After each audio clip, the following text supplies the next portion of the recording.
On TV, where free speech reigns. I'll bring you a sharp take on the day's biggest stories, bombshell newsmaker interviews, and A-list guests.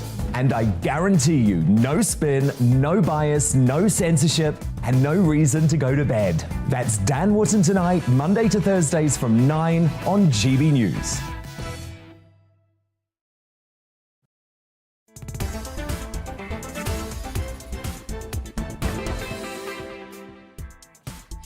Hello, good afternoon. You almost caught me hockling. I'm joking. Welcome.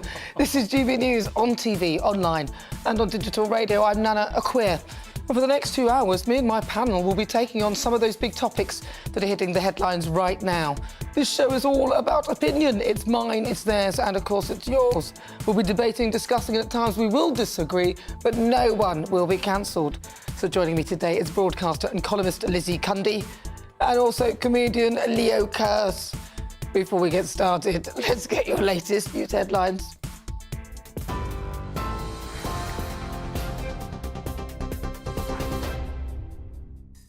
Good afternoon, it's 4 o'clock. I'm Ray Addison in the GB newsroom.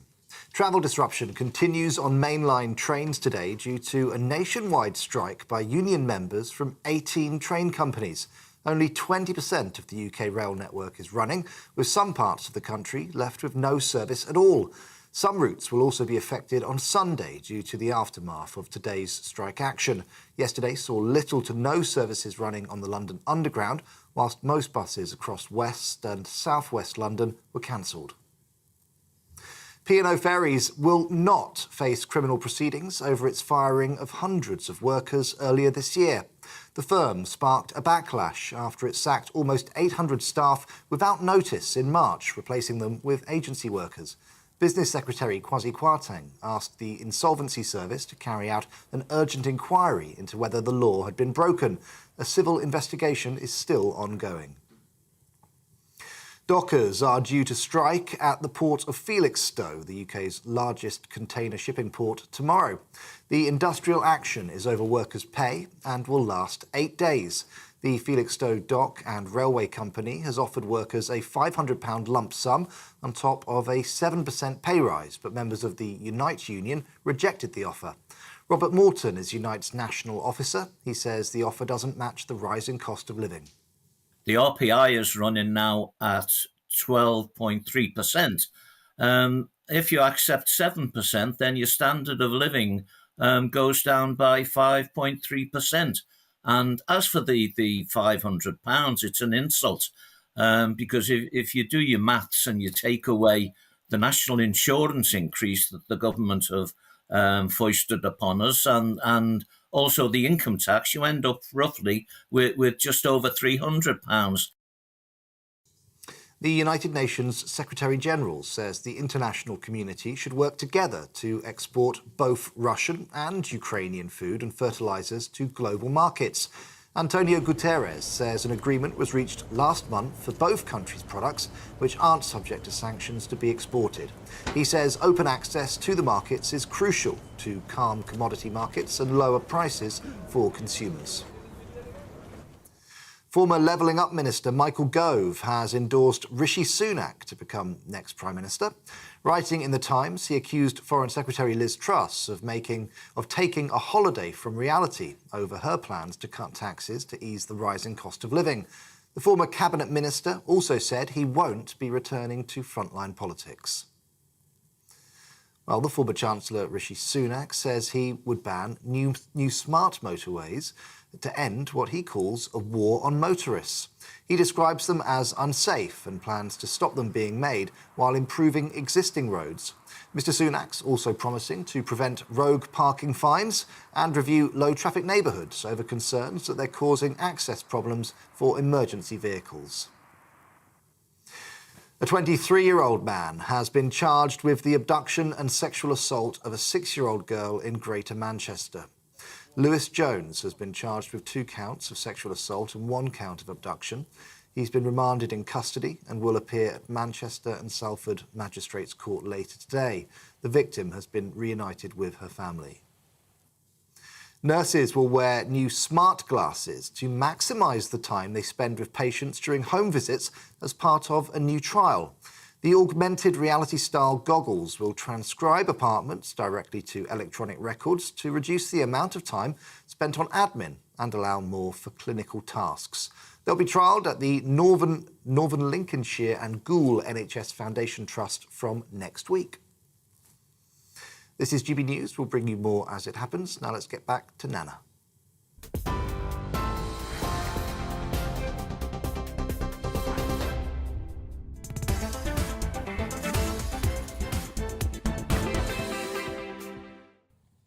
So good afternoon. It's fast approaching 5 minutes after 4 o'clock. This is GB News on TV, online and on digital radio. I'm Nana Akua.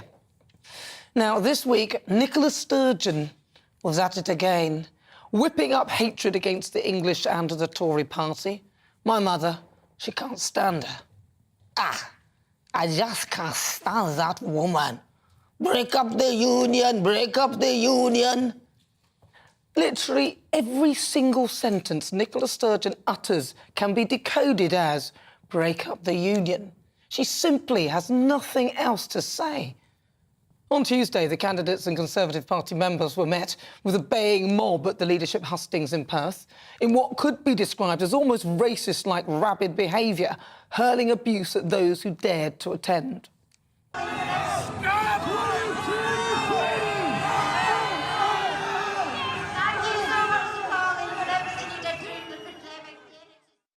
I mean, by all means express your point of view, but how is this kind of behaviour acceptable? Now, you'd expect the leader of any country to denounce this as just that, unacceptable. But whilst Nicola Sturgeon appeared to defend the treatment of the BBC editor James Cook, all she could manage in response to the treatment of Holly Moscrop, the chair of the Scottish Young Conservatives, who tweeted that her jacket had been grabbed by the crowd and that she had been called some pretty horrendous names which are unrepeatable, Nicola Sturgeon simply said, the abuse was not in my name. She went on to say that she hoped the leaders of other parties would be equally quick to call out abuse when it is directed at people like me or my colleagues in the SNP or the independence movement. And that I want to live in a democracy where we have these debates and settle them democratically, rather than being denied the opportunity to settle them democratically. Code for break up the union. Why can't she just let go? I'm afraid I agree with Liz Truss, who called her attention-seeking and suggested that the best thing to do was ignore her constant referendum requests, which was supposedly once in a generation. But no sooner had it been lost, Nicola Sturgeon was calling for yet another one. She can't answer questions about money. She said she's keeping the pound, but the interest rate's controlled by the Bank of England, so that doesn't really make any sense. How will it actually work? Scotland also receives huge amounts of subsidies from the United Kingdom. How will she make up for that? In recent correspondence obtained by the Freedom of Information Act, Mark Blythe, the high-profile economic advisor to the Scottish Government, admitted that even he had struggled to find any benefits of independence. He wrote, "Since David McWilliams made me into the poster child of Scottish nationalism, I've been a bit stumped. I've been trying to write something on the subject, but keep struggling to find the positive case I'd hoped for." And even if Nicola Sturgeon does manage to get her wish of independence, it is clear in my view that she plans to attempt to join the EU in any case. What a contradiction. In the meantime, Scotland faces record drug deaths, a cost of living crisis, a housing crisis, etc., etc. But I don't suppose Nicola has noticed.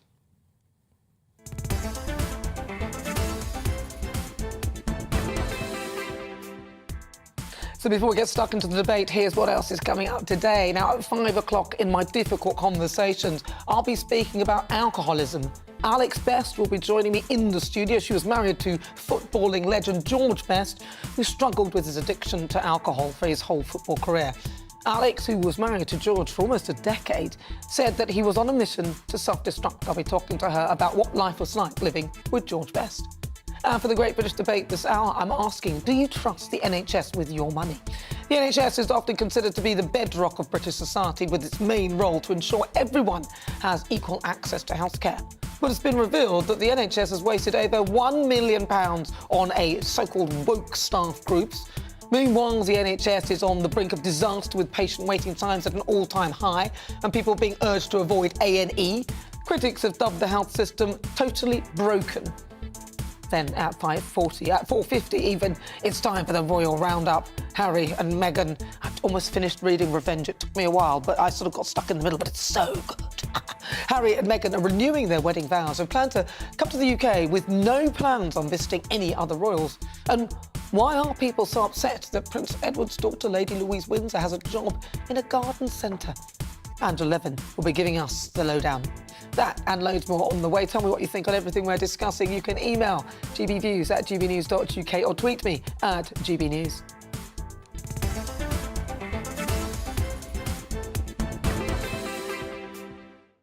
Right, let's get started. Let's welcome to my panel. We've got columnist and broadcaster Lizzie Cundy and also comedian Leo Kurth.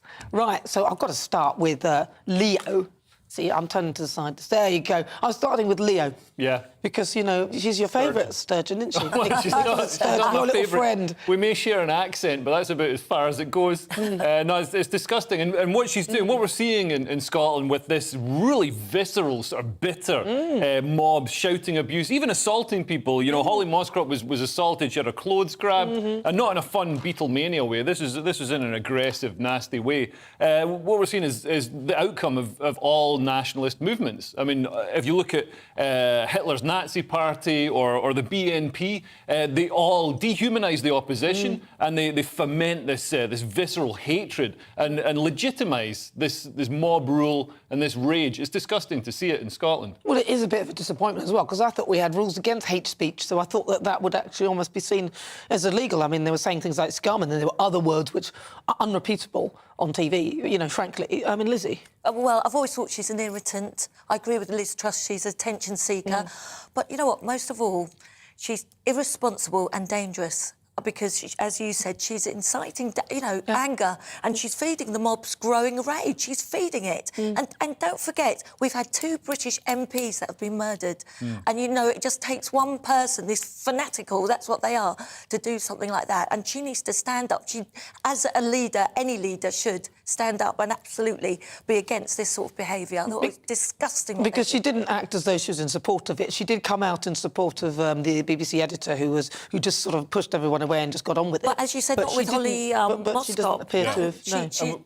And we've seen this time and time again. I mean, during COVID, there were SNP supporters at the border screaming at English cars, English people to go back home, which you know isn't the modern progressive look you'd want for Scotland. Well, surely. it's sort of racist, isn't it? Really, I mean, if you're saying because English people, if you're going to say that English people are a different breed to yourselves, well, then ultimately it's all nationalist movements are founded on xenophobia. So she's founded on hatred of the English. And it's disgusting to see. Devolution was an absolute disaster for Scotland. It just created this satellite parliament. It was supposed to look after the issues, local issues like health, education, drug deaths. Instead, Scotland is absolutely failing on any possible metric of measuring a government. And the government, instead of focusing on local issues, is just focusing on one big issue, independence, which would be a disaster for Scotland. It would be a disaster for the United Kingdom as well. But is there any Scottish person, because there's not one I know, that actually likes her? I mean, I've got to be honest. Well, they're stuck with her, aren't they? Because the Labour Party are so woeful. Because at one point Scotland had a really strong sort of Labour, Labour support. But unfortunately, Keir Starmer, Jeremy Corbyn, they've seen an end to that. Then, of course, they can't stand the Tory party. It's just not very popular in most northern areas. But although the Conservatives have sort of turned that around, but in Scotland they simply haven't. Ruth Davidson was a great advocate. Unfortunately, she moved on. So they haven't really. The Scottish people haven't really got anything left. And I actually think it's a failure of Westminster and England, in a sense, for not providing a decent alternative for the Scottish people. Well, people will get hurt if she continues because it is just disgusting and it's like cheap game playing for a political advantage for her. That's what I see it as. I just think it's really wrong. It's the nationalist playbook, and for some reason it's not seen with the same level of toxicity as we'd look at, say, the British National Party. For some reason this ultranationalism and these mobs, they're seen as a positive thing for Scotland. It's very odd, isn't it? Reason with them. I mean, we saw there with James Cook. You're trying to reason, but you're reasoning with the unreasonable. You know, They didn't want to reason with him. But then she did come in support of him. But then I think that maybe has something to do with his links because he's BBC, isn't he? Yes. So there's a benefit to her for obviously being nice to the national broadcaster, even though most of their headquarters are in the UK and in England. But hey, whatever, she doesn't need to worry about that. I wonder what would happen to things like BBC Scotland and things like that in devolution. Would she kick them out? Would they still be part of it? Well, at the moment, the media in Scotland is very much in the pocket of the SNP, even the privately owned media, because they're dependent on the state for advertising. So the Scottish government spends a lot of money on advertisements in papers and on TV, and so they know they've got to keep the SNP sweet to keep that money flowing. And this is the trouble with having an economy that's so much in the public domain. It gives the government far too much power. So what do you think for the Scottish people themselves? Because I know a lot of them aren't in support of her behaviour. A lot of them love the English, they love the whole union, but there is nowhere for them to... Who can they vote for? Because there doesn't seem to be anything available to them. Well, they could vote for whoever is the main opposition. I think Who's that, though? George Galloway, for all his faults, he did try and get this anyone a system where you could vote for whoever was most likely to beat the SNP. But I mean, the thing about nationalism, when you've got such a emotional, evocative issue to sell, such as independence, this mirage that Sturgeon can say to voters, oh, if we get independence, everything's going to be wonderful.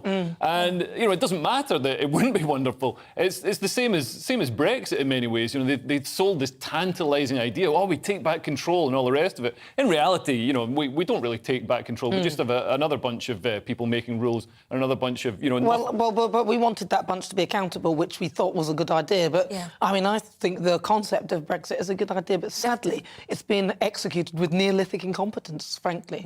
And an independent Scotland would be like Brexit on steroids and addicted to crack So where would the cocaine. money come from? Oh, really? Where would the money come from, though? I mean, that's what I think. And also, but she's got to be responsible. As a leader, she has to be responsible. These are fanatics. The scenes I saw were disgusting, absolutely disgusting. She wants it, though. Nationalist leaders love it. I mean, look at Trump. Well, that's why they're called nationalists. She did actually stand up, in support of James, who got sort of but she did. So it would appear as though she didn't want it, but then she did not support Holly. So that's sort of like because she was the chair of the Scottish Young Conservatives, probably. That's what. But you would expect that any leader who sees that sort of behaviour, irrespective of your own ideology and your own philosophy, would look at that sort of behaviour and say, look, that's unacceptable. I might not agree with this party or that party, but I'm going to handle myself with dignity, and that is that we don't tolerate that kind of behaviour. We will win with dignity. This is not what's happening. No, absolutely not. And, under the SNP have sort of aligned themselves with ethno-fascists like Sean Gale. I mean, they're playing a very dangerous and very dirty game. But the scary thing is, though, she's going to keep going on this independence thing. I don't know whether it's going to be the best of three. I don't think she'll win the next one. It's not even legitimate, actually. But if she does go ahead with it and they do lose, where next to Scotland? Because they haven't really got I keep coming back to this one question. They haven't got an alternative to vote for. I mean, who is there? Who is there to vote for? Keir Starmer. Keir Starmer. Well, good luck with that one. Good luck with that one. I don't know. You could have the Tories could install a leader who inspires Scots more than Douglas Ross does. We could have a viable opposition like there was for a while under Ruth. But I mean, good luck getting the independence genie back in the bottle. I think devolution has been a disaster in letting that sort of nationalism out of it, which is nonsense. Why should there be like this visceral nationalism in Scotland when we're one island? We are one island. That's why But I am worried these fanatics will go too far. Someone is going to get hurt, and we've got to do something about it. And there's a case. She's got to show some decency and come out and speak against it. I really feel angry with her. Yeah. Everyone's angry with her. Yeah. Some people like her. Look, to be fair, to add some balance, some people do like her. And she's sort of not doing a great job in Scotland. That's the thing I would judge her based on what the job she's actually doing, which I don't think she's doing very well. But what do you think? You're with me, I'm Nana Akua. This is GB News on TV, online and on digital radio. After the break, it's time for the Great British Debate this hour. I'm asking, do you trust the NHS with your money, or our money even? The NHS is often considered to be the bedrock of British society, with its main role to ensure that everyone has equal access to health care, free at the point of need. But it's been revealed that the NHS NHS has wasted over £1 million on so-called woke staff groups. They've got, meanwhile, the health services, as we know, on the brink of disaster. There's patient waiting times all at an all-time high. And then they've got this campaign out to tell people to avoid A&E this winter, which they're doing it COVID style and spending a fortune on that. What do you think? Send me your thoughts. You can email me, gbviews@gbnews.uk, or you can tweet me at GBNews. I've got a poll up right now asking you the question. What is that question? Well, it is, do you think that the NHS, do you trust them with our money? First, let's get some weather. Looking ahead to this evening's weather, and the UK is looking largely dry in the south as showers fade, but further rain in the north. Let's take a look at the details. Any daytime showers across the southwest will quickly fade away this evening, leaving a dry end to the day with plenty of clear spells. It will be breezy though, especially along the coast. Showers also fading across the southeast, leaving a fine end to the day with plenty of late evening sunshine across the region. The showers though may well continue across Wales, with a band of heavier rain reaching the north of the country throughout the evening. This band of rain will also start spreading into the far north of the Midlands, with some gusty wind associated with it. Further south, it should be a largely dry end to the day. After a wet afternoon, northern parts of northern England will turn drier this evening, but across the south, the rain band will still be around with some heavy bursts of rain possible. Showers also across Scotland will tend to become confined to northern and western parts during the evening. Some of the showers will be heavy in places and accompanied by some gusty winds. A few showers may also continue across northern and western parts of Northern Ireland, but for most, it will be dry this evening with some late spells of sunshine. The rain band will sink a little further south overnight, with a few showers elsewhere, especially in the northwest. And that is how the weather is shaping up.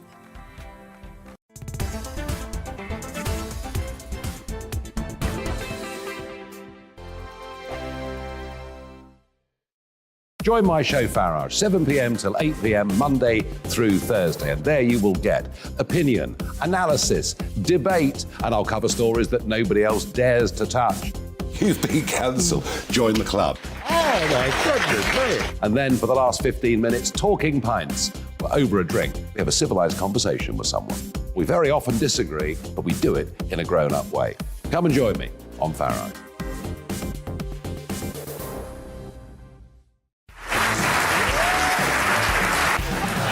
My name is Andrew Doyle. Join me every Sunday evening at 7 p.m. for Free Speech Nation. This is a show where we address current affairs and news stories of the week with the help of two wonderful comedian panellists. I brought in comics because I want to give it a lighter edge, and also they work for less.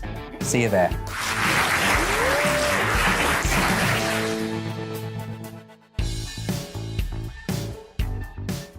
Hi there, it's Stephen and Anne. At breakfast from 6 a.m, you'll always be caught up with everything you need to know, the latest headlines, opinions and debates. We'll bring you the good news and the bad, but most of all, we're here for you. Remember, send in your views and let us know what you would like us to talk about. That's because we're your news channel. And every morning at 6 a.m, it's breakfast on GB News. I'm Dan Wootton. Join me Monday to Thursday from 9 to 11 for the feistiest and most fun news debate on TV, where free speech reigns. I'll bring you a sharp take on the day's biggest stories, bombshell newsmaker interviews, and A-list guests.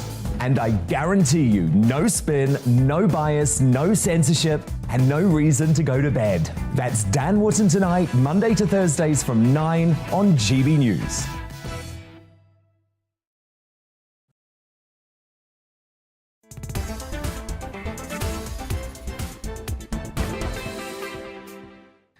Good afternoon, 23 minutes after 4 o'clock. If you've just joined me, where have you been? This is GB News. We are the People's Channel. I'm Nana Akua. We're live on TV, online and on digital radio, and it's time for our Great British Debate this hour. I'm asking, do you trust the NHS with our money? The NHS is often considered to be the bedrock of society, isn't it? I mean, it's like the sacred cow. You can't say anything bad about it. Its main role, obviously, to ensure that everyone has equal access to healthcare, free at the point of need. And it's been revealed that the NHS has actually wasted, and this is not much for them, over £1 million on so-called woke staff groups. That includes splurging out on a rainbow flag on bunting and events like Pride picnics. I mean, where have they got even the time? Meanwhile, the NHS is on the brink of disaster. Patient waiting times are at an all-time high. Currently, a staggering 6 million people are waiting for treatment, and health bosses are now urging people to avoid A&E this winter, and they're about to splurge on a COVID-style advertising campaign to tell us not to go there unless it's completely urgent. And this all comes as an 87-year-old David Wakely was forced to wait outside in the cold for 15 hours before an ambulance arrived to help him after falling on the pavement. Family members actually had to build a makeshift shelter around him in a bid to try and keep him warm. And in the latest crisis, as we said, this one is just ridiculous. It was in the papers, front cover of the Telegraph, telling us that we need to avoid A&E. I mean, honestly, seriously, the health system is pretty much broken. So for the Great British Debate this hour, I'm asking, do you trust the NHS with our money? Right, so let's have a chat to Nick Buckley. He's the author and a campaigner and an MBE. Nick, thank you so much for joining me. Right, so I want to start with this because a lot of people are sick and tired of hearing the NHS spending money on managers, over 100 grand, diversity and inclusion, net zero. I mean, and then they're just splurging money on procurement. They spend a fortune on things that would cost you a lot less if you bought them from the supermarket. I mean, where is the biggest wastage area in the NHS? Oh, and you think I have an answer to that? Well, I would love it if you did. I'd be a millionaire if I knew where the biggest waste was in the NHS. Well, where do you think it is, in your view? The system isn't fit for purpose. This system was designed over 100 years ago when we had nothing. So 100 years ago, this was an amazing system. But we've all on 100 years, and it's not fit for purpose. That's the reason why not one country in the world has ever designed their version of their healthcare system on our NHS, because everyone looks at it and goes, that's appalling for today. You know, the waste, half my family work in the NHS. The NHS is the biggest employer in the whole of Europe. It's just a huge oil tanker that nothing can be done because the bureaucrats who run it, I've worked in local government. It's like local government. Nothing can ever change.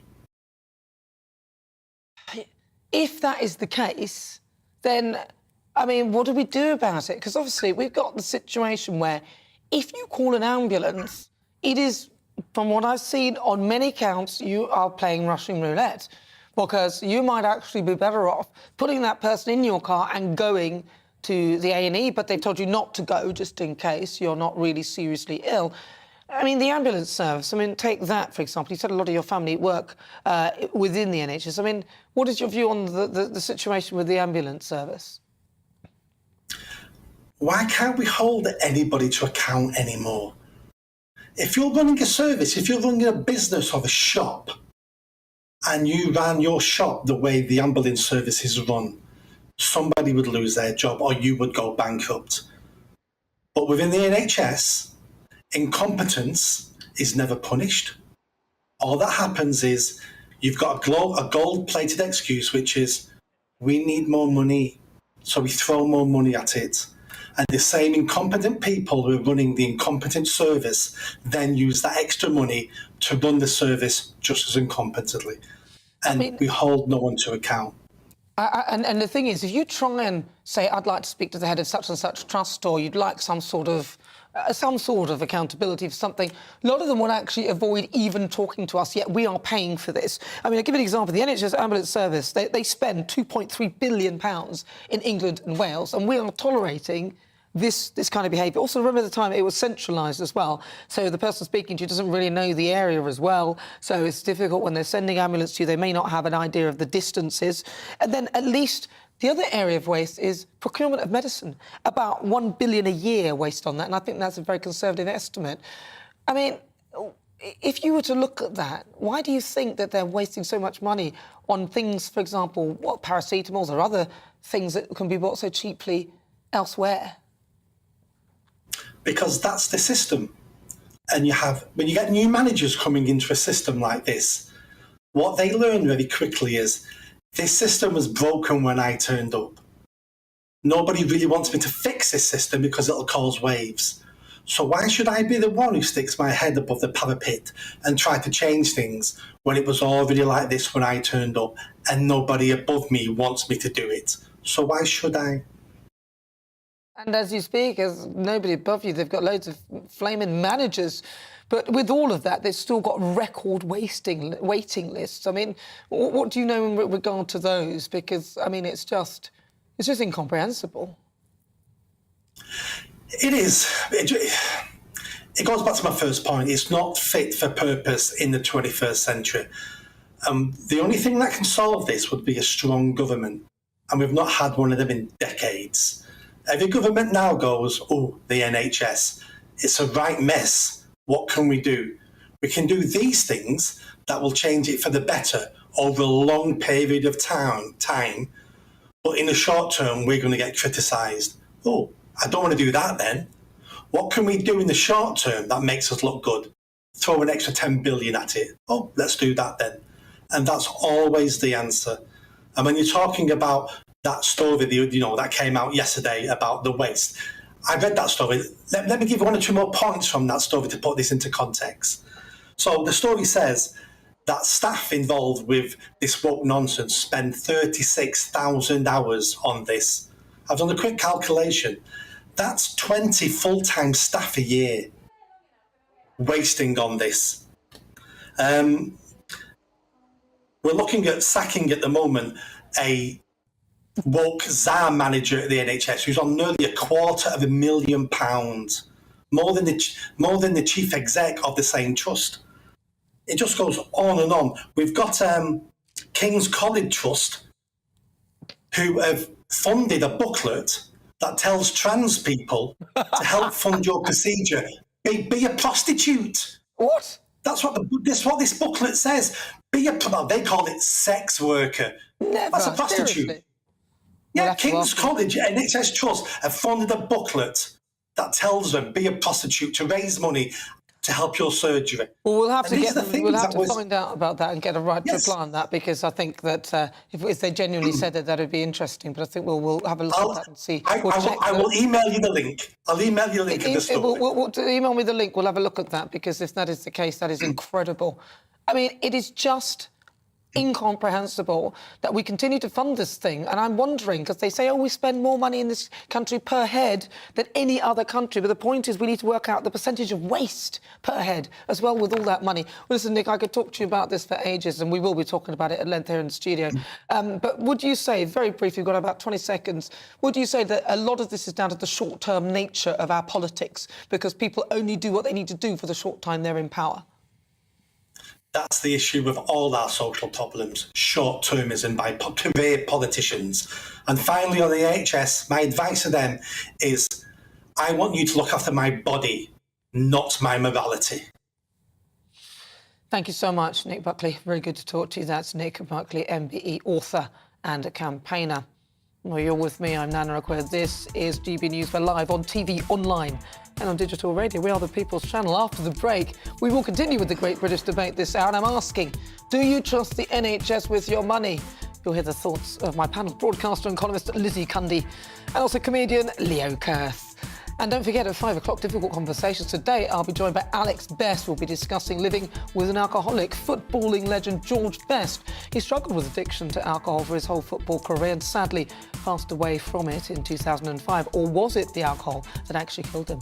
His wife of nearly a decade said that he was on a mission to self-destruct. But first, let's get an update with your latest news headlines.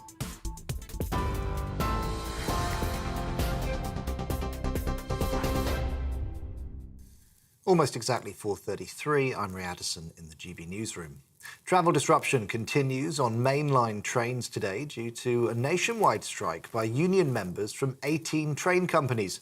Only 20% of the UK rail network is running, with some parts of the country left with no service at all. Some routes will also be affected on Sunday due to the aftermath of today's strike action.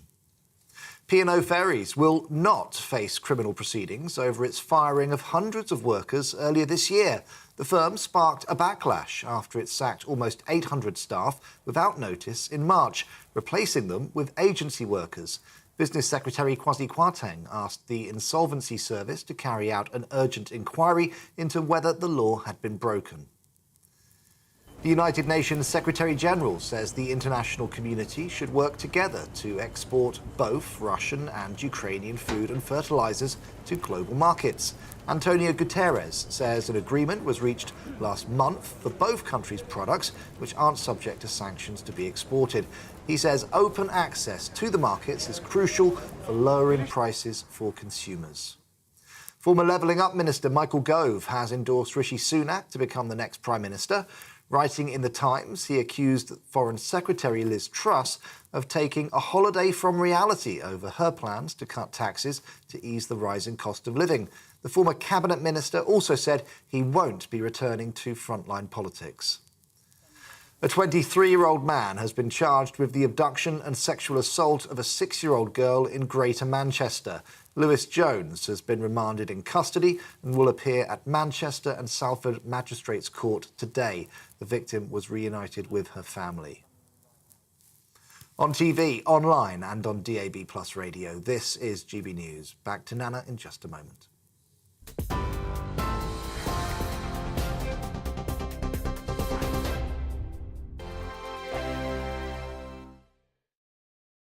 Join my show Farage, 7 p.m. till 8 p.m. Monday through Thursday. And there you will get opinion, analysis, debate, and I'll cover stories that nobody else dares to touch.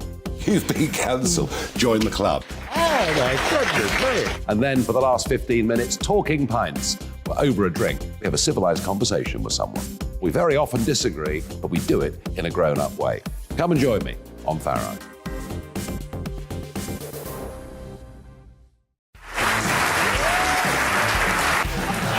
My name is Andrew Doyle. Join me every Sunday evening at 7 p.m. for Free Speech Nation. This is a show where we address current affairs and news stories of the week with the help of two wonderful comedian panellists. I brought in comics because I want to give it a lighter edge, and also they work for less. See you there.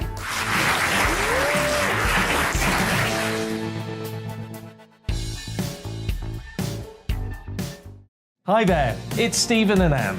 At breakfast from 6 a.m, you'll always be caught up with everything you need to know, the latest headlines, opinions and debates. We'll bring you the good news and the bad, but most of all, we're here for you. Remember, send in your views and let us know what you would like us to talk about. That's because we're your news channel.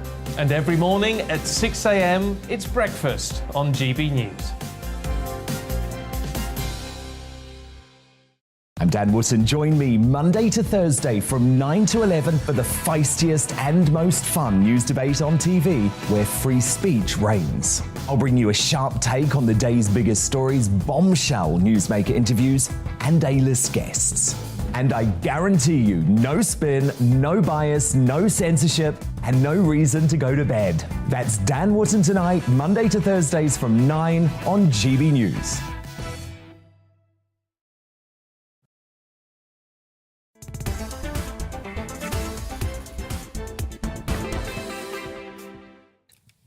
Good afternoon, welcome. This is GB News. I'm Nana Akua. We're live on TV, online and on digital radio. And of course, it's time for our Great British Debate this hour. And I'm asking, do you trust the NHS with our money? The NHS is often considered to be the bedrock of British society. Its main ideal is to give equal access to everybody, free at the point of need. But it's unfortunately been revealed that they've been wasting more money, again, over £1 million with woke staff initiatives. I mean, this is nonsense. Meanwhile, the NHS is on the brink of disaster. We all know it. I mean, if you've ever actually called for an ambulance, you'll know that you've been waiting for a long time. And waiting times, if you need an operation or anything like that, at an all-time high. Staggering 6 million people, more and more, are waiting for treatment, and health bosses are now urging people to avoid A&E this winter. They've dubbed the health system basically as totally broken, but we all know that. So for the Great British Debate this hour, I'm asking, do you trust the NHS with our money? Well, joining me, my panellists, I've got columnist Lizzie Cundy and also comedian Leo Kearse. So before the break, I was speaking to Nick Buckley about this issue, and he spoke about an NHS-funded clinic which had produced a booklet promoting prostitution as a way for transgender people to pay for their transition treatment. Clinique, which Clinic Q, I think it is, was the UK's first dedicated sexual health service for transgender people when it opened at King's College Hospital in 2019. King's College Hospital NHS Foundation Trust say this: King's College Hospital was not involved in the content, publication, distribution or promotion of the booklet. It is no longer available on the Clinique website or Clinique Q website, and it is not being used or distributed at our sexual health centre. Right, so that's what was said, but now let's get back to the question in hand. Do you trust the NHS with your money? So you heard what Nick Buckley said. So what do you think? I'm going to start with you. What do you think, Liz? Well, no, I don't trust them with our money. And how about the NHS use the money for the purpose it's intended? I mean, what's this about spending it on such things as rainbow cake, martial art performances and all this woke brigade nonsense? I'm absolutely livid. And now they're saying, don't go to A&E. Don't go to A&E. I'm sorry. I mean, I'm sorry. What sort? This is supposed to be Great Britain. And the reason why people go to the A&E is because they usually can't get a GP appointment, you know, at the moment. And where else are they to go? Are we not allowed to be sick? No, but then on the flip side of it, they're saying that, because a lot of people didn't use the services during COVID, a lot of people are dying as a result of lockdown. No, a lot of people are dying because you told them not to go to the hospitals, and a lot of people will die if you tell people not to go to A&E. I mean, where do they want it? Exactly. And you know what? It's about £10,000, I think, per household that's contributing around about for the NHS. That is more expensive than any private medical cover that you're likely to take on, not unless, of course, you're completely infirm. I think they're spending 190 over billion. Yeah, but I mean, it's easy to say that, but if you look at other systems, like, for example, in America, where it's completely private, and I'm not saying that the only two systems are the NHS or America. I think there are other systems. Singapore and Switzerland have got excellent systems, and we can maybe learn from there and maybe restructure this titan. But if you look at America, they spend more money per head on assessing cases and ensuring, and all the administration and bureaucracy that goes around, validating whether somebody should receive care, whether it should be paid and stuff like that, which is obviously just dead money. It's not going to doctors or nurses or anything like that. I mean, I think £1 million on a few staff training days with sandwiches and rainbow cake and whatever else isn't the, it's not the biggest worry in my mind. The one thing but think how many more of these things there are, though, just because we've pulled out on this. Yeah, I mean, every penny should be spent on patients' care. Leo, yeah, but I mean, if you've got this organisation. So I was reading the Daily Mail article. One of the things that they were saying was they had a Filipino Independence Day celebration thing, and they've got so many Filipino staff working in the NHS. It seems nice to sort of recognise that. Well, hold on. Why can't they just create their own Filipino Day then? I mean, I respect that there's an Independence Day or whatever it is, but that's not down to my employer. Hey, by the way, Angela, GBNews, I've got, I think there's some sort of African Ghanaian Day today. Do you mind if we just have a party in the studio, just I don't think so. That's not going to work out, is it? Can I have some cake and some champagne waiting for me outside? I don't think my boss is going to go with that. Birthday cards come round the office. When birthday cards come around the office, you refuse to sign them and put a fiver in, don't you, Nana? I mean, come on, this is pretty small. This is pretty small stuff. One thing it is... But that's not my employer sorting that out. That's some friends who think that I deserve a birthday cake or something. And by the way, they didn't do that. I bought you something. Lizzie was the only person who actually brought me something. But look, something's not right, isn't it? Nurses are working long hours, not getting paid enough. And Truss on GB News on the debate was saying about the doctor that wants to go and work at weekends, but they won't let him use, not allowed in to use the equipment. I mean, it's all wrong. It needs a total rehaul. There seems to be, a lot of regulation and bureaucracy that's stopping doctors and nurses doing their incredibly valuable job. I still think the NHS provides pretty good value for money overall. No. I know, obviously, an organisation of this size, there's going to be issues with it. But one thing that this is a sort of all this woke, training days and 36 hours spent on this stuff. One thing it's indicative of is the creep of this equality, diversity and inclusion training days and legislation and regulations, like coming into all organisations and stopping people hiring effectively and also stopping people operating effectively. So you've got all these like nonsensical LGBTQ training sessions to go on that's taking away from time that you should be working, and it's completely unnecessary. I bet if you walked in the NHS, you wouldn't meet that many racists or homophobes. So we don't really need to keep hitting people over the head with a stick that says don't be racist. Also, I think diversity inclusion is on almost a contradiction in terms, because if you're not L, or you're not G, or you're not B, or you're not T, or I think there's I as well and a Q, if you don't fit in one of those but you are a different group, then what are you? Are you BAME? Oh no, because you've put the black people and the other ethnic people all together, then you're... But somebody's going to be missed out in this group. So if you missed out, then there'll be another letter, another... It's actually a contradiction in terms. It's almost like an exclusion from one group and inclusion into the other, when it should literally just be forget it, content of character, what can you bring to the job? Absolutely. Exactly. And this has got nothing to do with it. Yeah, all nothing this... got nothing to do with your ability to provide for and do the job. Whether you're gay, whether you're straight, whether you're this, it's irrelevant to your ability to do the job. I don't understand why the employer should be even getting involved in that. Yeah, no. And it stops organisations operating effectively. So, if you're beholden to all this equality, diversity and inclusion, then you can't hire. We saw with the RAF, they're trying not to hire any white males. And it's like, why? What if they're really good at flying the planes? Have we got to get a one-legged Ghanaian lesbian to fly the planes? I mean, it doesn't make any sense whatsoever. You should be. You deserve the job. You should be good at it. It's not to do with anything, where you're from, wherever.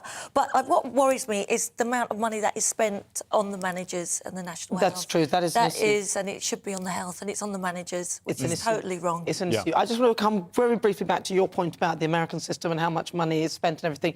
If you get sick and you have the insurance, America is one of the best places to be treated. I tell you what, it costs you a lot of money. Listen, if it goes wrong, you get some money out of that. Here, if it goes wrong, they go, oh no, pass it from here to here. Listen, a member of my family died as a result of definitely, mistakes, right?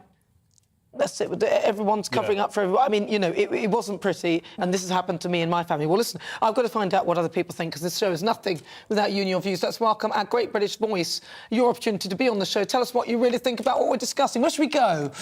Ooh, I quite fancy going to Lincolnshire. Should we go there? Oh, I love Lincolnshire. It's lovely. It's not like Hull. I'm joking. I know somebody will be angry when they hear that. Anthony, let's go to Anthony Davies. Anthony, welcome. Good to see you. Thank you so much for joining us, Anthony. Right, so what do you think about all of this? I mean, this health service that we've got, people are saying it's not fit for purpose, it's broken. I'd like to say a couple of things. First of all, a big thank you to all NHS and frontline staff. Over the years have saved thousands of lives. I think everyone can agree on that point. Do I personally think the NHS is a waste of money? No. I think mistakes have been made. I think our NHS is the envy of the world. That's why so many people want to try and come to England to get NHS treatment. But I do think mistakes have been made, and that has to be investigated. I do believe that the NHS is underfinanced, and all the NHS staff are overworked as well. I think we've also got to bear in mind we've just come out of COVID, where the entire NHS was stretched to breaking point, and a lot of NHS staff, the doctors and the nurses and the staff, frontline staff, are still recovering from that. So I think people have got to bear that in mind at this moment in time as we move forward. I hope that's answered one of your questions there. You know what, though? I think we do have to take into account what you just said there, because this isn't really about the people who specifically work within it. This is more about this layer of management that appear to have emerged that seem to be mismanaging it. If you've got this many managers, you'd expect things to be working very efficiently, and they're not. So I think that's more where we're going with that. But I respect your point, and I think that's important for me and my panel to take on board, that those people who work in the NHS do a good job under very difficult circumstances. Thank you so much for your thoughts, Anthony. Really good to talk to you. Thank you very much. That's Anthony Davies. He's there in Lincolnshire. Those are his views. Let's get back to my panel. Yeah, I think Anthony has pointed out something that we maybe have overlooked and we didn't really focus on, and that is the people who work for the NHS. I mean, they do put their heart and soul in, but it must be very demoralising for them as well. Well, I did say that the nurses are underpaid and they work terribly long hours. It's dreadful, but I don't agree with Anthony saying that people just look at the NHS no, here they and don't. think they're wonderful. I mean, I'd rather be ill in France. I'll get better treatment than here. Or America. Or America. I'll be insured. Exactly. I'll make sure of that. And sadly, that's a fact. Well, the last time I used the NHS, I thought they were fantastic, and gave me treatment to just an incredible level. Yeah. Asking if I needed psychological help because I was run over by a truck. I think you do need it. Just so you know. Did you say yes or no? I said no. What? What? It was free. I would have taken it if I were you. I would have taken it. Can you get it? Can you get it back? But the comparison to in the 90s when I was run over was... what, a second time? So, no, it's the same. How many times have you been run over? I missed the first time. Somebody's definitely out to get you. Go on then, sorry. Yeah, I mean, the first time they just sort of patched me up and, chucked me in the back of a van. And this time they were so... I saw so many people. When I injured my back, they gave me acupuncture needle things. What else? Yeah, but can I just say, look, we're in August. The NHS are struggling now. What's it going to be like in winter? What's it going to be like in winter time? And they're saying now with the high cost of living that, the pensioners are not going to have their heating on. They're going to get illnesses. It's going to be... Yeah, it's all laden with doom and by the looks of things. But today I've been asking you, do you trust the NHS with your money? Lots of you have been getting in touch with your views. Let's see what Scott says. Scott says that the NHS isn't fit for purpose anymore. There are too many overpaid bosses for jobs that shouldn't exist. John says it's time to sack the failing management. We should scrap nonsense jobs like diversity management and environmental managers for a start. Here. Let's do this. Ricky says, I think that the NHS is actually underfunded. It's just isn't actually underfunded. It's just run very badly. I am inclined to agree with you, Ricky. I think it's got plenty of money, but there's a lot of waste. Ross says, I can't, in good faith, trust the NHS with anything. Their spending has been ridiculous. Oscar says, I don't think that the NHS is going anywhere anytime soon. So a good look at how we spend is essential. I agree. I wish somebody would just take the bull by the horns and just reshuffle the whole thing. There is a poll up on Twitter throughout the show, and it's asking you that question. Do you trust the NHS with your money? Currently, 7% say yes. 93% say no. Wow. That's a big percentage. It is a big percentage. You're with me. I'm Nana Akua. This is GB News. It isn't the sacred cow after all. We're live, not GB News, the NHS. We're live on TV, online and on digital radio. After the break, it's time for our royal roundup. Oh, I do like a royal rumble. Harry and Meghan are renewing their wedding vows. Why? And plan... Usually people do that when Maybe things are some falling family apart. members will come this time. They want attention. Nobody will go to that. And they plan to come to the UK with no plans on visiting any other royals. Oh, dear. And why are people so upset that Prince Edward's daughter, Lady Louise Windsor, has a job in a garden centre? Should be a Pizza Hut. What do you reckon? We'll discuss all of that shortly. First, we'll be back after the break. Hello, I'm Alastair Stewart, and I'd invite you to join me at noon on Saturdays and Sundays for Alastair Stewart and Friends. I've been in this business for over 40 years. Now, here at GB News, I've never been happier. I get to choose the big stories that really interest me. We hear what you have to say, and you hear what I have to say. I really hope you can join me, noon on Saturdays and Sundays.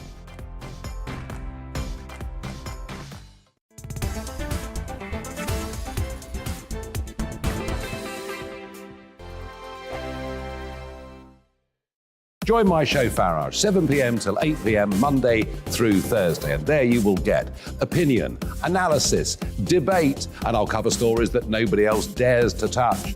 You've been cancelled. Join the club. Oh my goodness me! And then for the last 15 minutes, talking pints. We're over a drink. We have a civilised conversation with someone. We very often disagree, but we do it in a grown-up way. Come and join me on Farrow.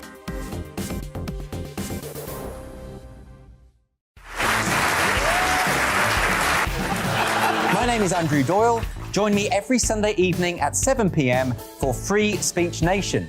This is a show where we address current affairs and news stories of the week with the help of two wonderful comedian panellists. I brought in comics because I want to give it a lighter edge, and also they work for less. See you there.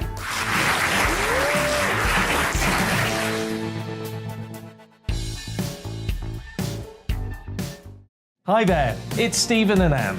At breakfast from 6 a.m, you'll always be caught up with everything you need to know, the latest headlines, opinions and debates. We'll bring you the good news and the bad, but most of all, we're here for you. Remember, send in your views and let us know what you would like us to talk about. That's because we're your news channel. And every morning at 6 a.m, it's breakfast on GB News. I'm Dan Wootton. Join me Monday to Thursday from 9 to 11 for the feistiest and most fun news debate on TV, where free speech reigns. I'll bring you a sharp take on the day's biggest stories, bombshell newsmaker interviews, and A-list guests. And I guarantee you, no spin, no bias, no censorship, and no reason to go to bed. That's Dan Wootton tonight, Monday to Thursdays from 9 on GB News.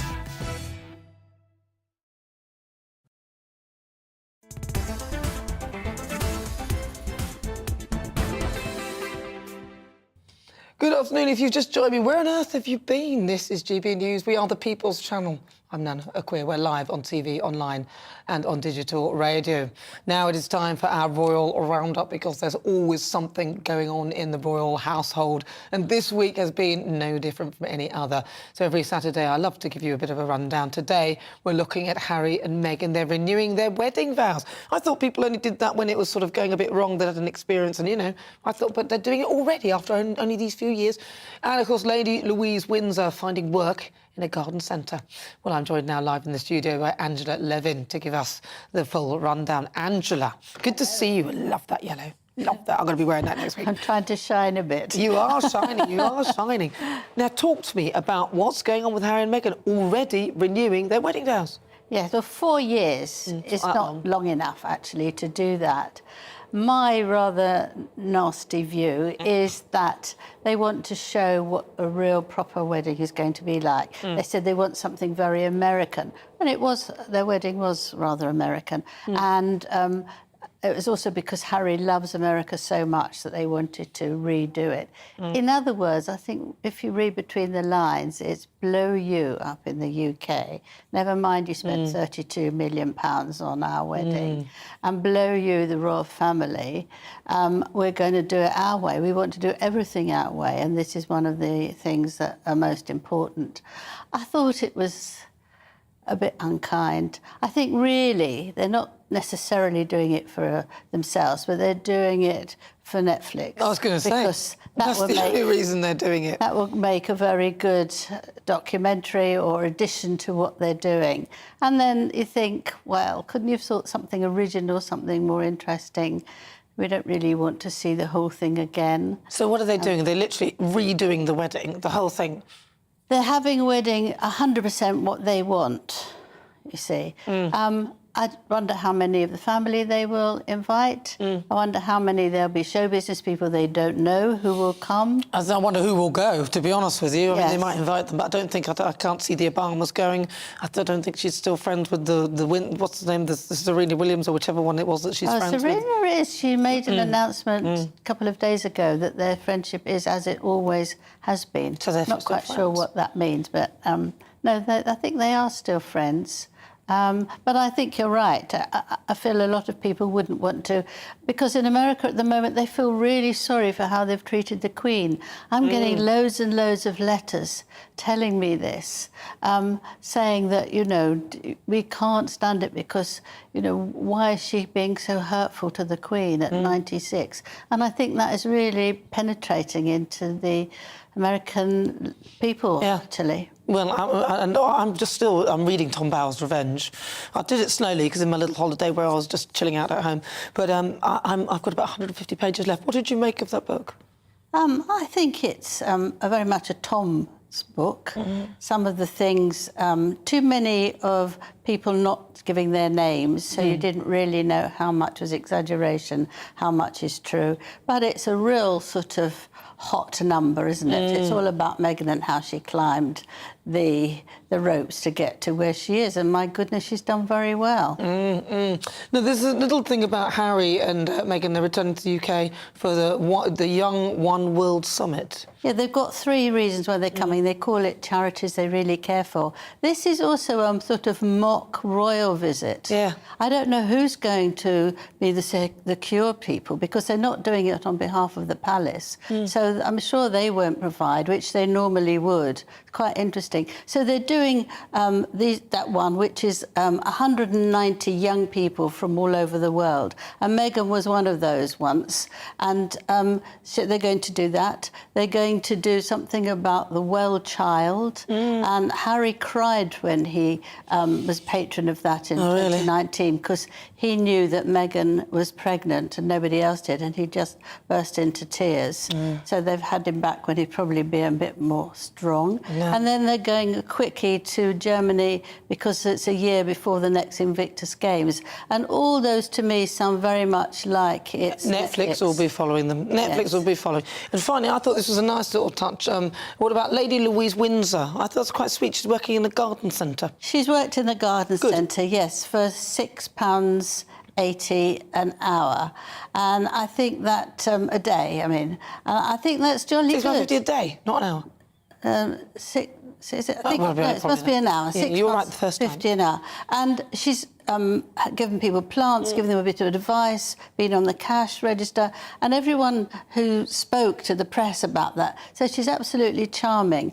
People have made fun of it, what's she doing that, but I think it's fun. I think your first work experience is a very important one. I don't know what you did as a first thing. What did I do? I worked at Asda as a checkout girl. Oh, all right. Well, no, I started on the shop floor. Right. And I remember one of my plats fell out. I was having my plats and I was like, and somebody saw it, I sort of put my foot on it and scraped away. But otherwise, yeah, an interesting experience. I taught little ones the piano. My piano teacher taught to me, but she started with the 5-year-olds, and I brought them up for a year, how to play the piano. But I remember it very much because suddenly you're mature and growing. And, of course, she's got all her A-levels. She must have got 3 A's. Well, I'm glad. And she's going to the same university as Prince William and Catherine went to. Well, I'm very pleased that she's doing something. Angela Levin, always a pleasure. Thank you so much for joining me. Angela Levin there, she is, of course, fabulous. She's a royal commentator and looks fabulous in yellow. Listen, you're watching me and you're listening on GB News Live, on TV and online. We'll be back in a moment.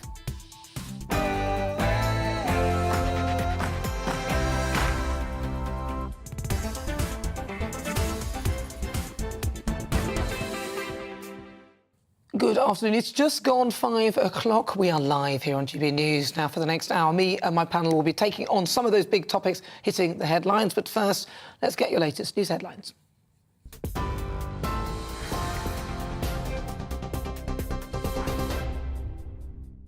Good afternoon. Coming up to 1 minute past 5, I'm Ray Addison in the GB newsroom. Travel disruption continues on mainline trains today due to a nationwide strike by union members from 18 train companies. Only 20% of the UK's rail network is running, with some parts of the country left with no service at all. Some routes will also be affected on Sunday due to the aftermath of today's strike action. P&O Ferries will not face criminal proceedings over its firing of hundreds of workers earlier this year. The firm sparked a backlash after it sacked almost 800 staff without notice in March, replacing them with agency workers. Business Secretary Kwasi Kwarteng asked the Insolvency Service to carry out an urgent inquiry into whether the law had been broken. A civil investigation is still ongoing. Dockers are due to strike at the port of Felixstowe, the UK's largest container shipping port, tomorrow. The industrial action is over workers' pay and will last 8 days. The Felixstowe Dock and Railway Company has offered workers a £500 lump sum on top of a 7% pay rise, but members of the Unite union rejected that offer. Robert Morton is Unite's national officer. He says it simply isn't enough. The RPI is running now at 12.3%. If you accept 7%, then your standard of living goes down by 5.3%. And as for the £500, it's an insult because if you do your maths and you take away the national insurance increase that the government have foisted upon us and also the income tax, you end up roughly with just over £300. The UN Secretary-General says the international community should work together to export both Russian and Ukrainian food and fertilizers to global markets. Antonio Guterres says an agreement was reached last month for both countries' products which aren't subject to sanctions to be exported. He says open access to the markets is crucial to calm commodity markets and lower prices for consumers. Former Levelling Up Minister Michael Gove has endorsed Rishi Sunak to become the next Prime Minister. Writing in The Times, he accused Foreign Secretary Liz Truss of taking a holiday from reality over her plans to cut taxes to ease the rising cost of living. The former Cabinet Minister also said he won't be returning to frontline politics. Rishi Sunak says he would ban new smart motorways to end what he's been calling a war on motorists. He describes them as unsafe and plans to stop them being made while improving existing roads. Mr Sunak's also promising to prevent rogue parking fines and review low-traffic neighbourhoods over concerns that they're causing access problems for emergency vehicles. A 23-year-old man has been charged with the abduction and sexual assault of a 6-year-old girl in Greater Manchester. Lewis Jones has been remanded in custody and will appear at Manchester and Salford's Magistrates Court later today. The victim was reunited with her family. Nurses will wear new smart glasses to maximise the time they spend with patients during home visits as part of a new trial. The augmented reality-style goggles will transcribe appointments directly to electronic records to reduce the amount of time spent on admin and allow more for clinical tasks. They'll be trialled at the Northern Lincolnshire and Goole NHS Foundation Trust from next week. This is GB News. We'll bring you more as it happens. Now back to Nana.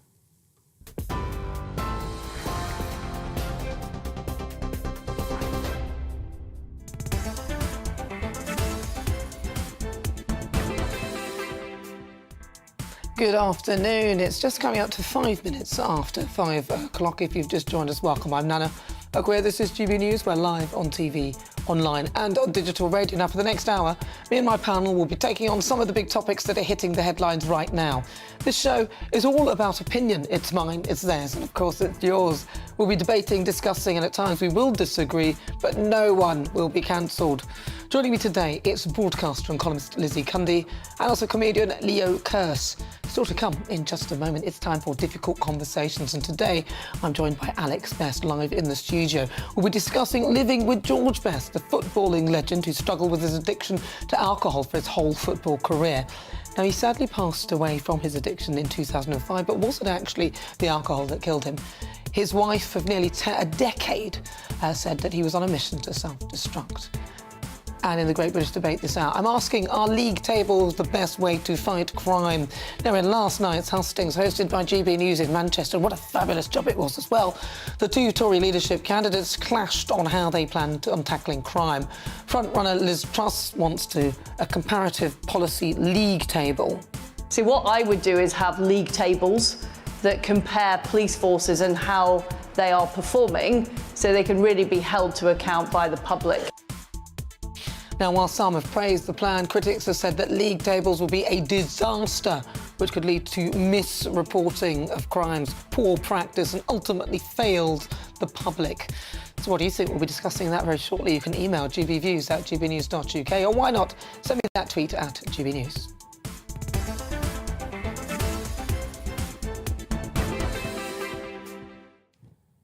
Now, back in 2005, one of the greatest football legends of all time, George Best, tragically passed away after struggling with alcoholism for many years. In 2002, George Best underwent a liver transplant, having stayed sober for a year ahead of his surgery. The footballer found himself on the brink of death following years of alcohol abuse. Surgery didn't come without its complications. The United Star needed 40 pints of blood after hemorrhaging on the operating table. And just to compare, the average transplant requires just 8.